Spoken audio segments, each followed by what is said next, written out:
Ay, nako. Ayan, kasi, ang hihilig kasi sa magagandang lalaki. Ang hilig sa magandang babae. O, ano na pala nyo? Eh di wala. Kaya kung ako sa inyo, makinig na lang kayo sa sasabihin ko. Humanap ka ng pangit at ibigin mong tunay. Yan ang dapat mong gawin. Kaya makinig ka sa akin and it goes a little something like this.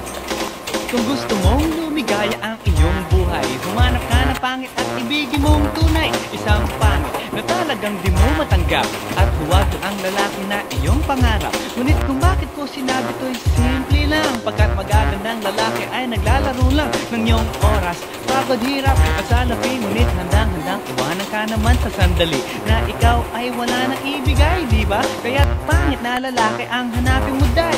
Kung hindi, sige ka, puso mo'y mabibiyak. Mawalay man ang pangit, hindi ka iiyak. Humanap ka ng pangit.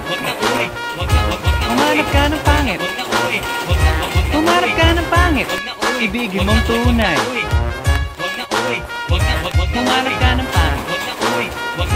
Humanap ka ng pangit. Humanap ka ng pangit.